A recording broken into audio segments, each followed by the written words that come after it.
नमस्ते, प्रणाम, जय श्री राम जी, राधे राधे। आप सबकी स्वागत करती हूँ अपने यूट्यूब चैनल में। मेरी प्यारी बहनी दीदी माताएं को स्वागत है हमारे चैनल में। तो आज मैं बहुत ही प्यारा मस्त मजेदार देहाती भोजपुरी चुटकुला झूमर नाच गीत लेकर आई हूँ। तो आप लोग जरूर सुनिएगा। आप लोगों को कैसा लगेगा कमेंट बॉक्स में लिखिएगा।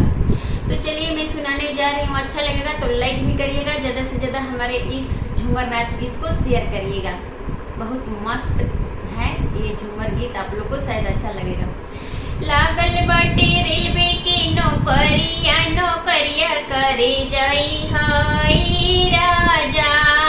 लागल बाटे रेलवे के नौकरिया नौकरिया करे जाई हाय राजा। नौकरी न करी हता घरे चली आई हाँ। नौकरी न करी हता घरे चली आई हाँ। मुड़िया पर धाई के टोकरिया टमाटर बेच जाई हाय राजा।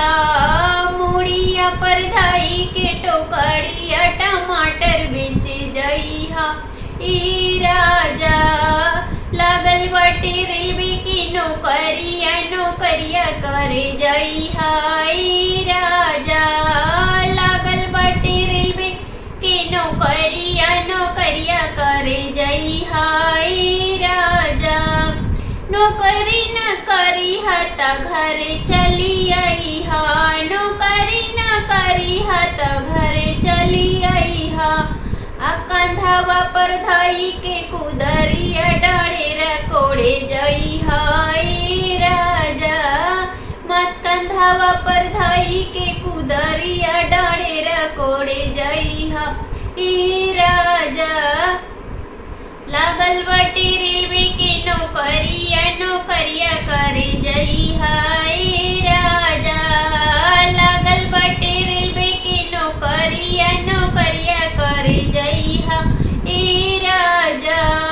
नौकरी न करी हता घरे चली आई हा। नौकरी न करी हता घरे चली आई हा। चूल्हिया में लावन लगई हता खानावा बनई हाय राजा। चूल्हिया में खाना लावन लगई हता खानावा बनई हाय राजा। लागल बाटे रेलवे के नौकरिया नौकरिया करे जाई हाय राजा। लागल बाटे रेलवे के नौकरिया नौकरिया करे जाई हाय राजा। नौकरी न करी हत घरे चली आई हा। नौकरी न करी हत घरे चली आई हा। आ बिहारी के लुगरी पीछी हता नौकरी करे जाई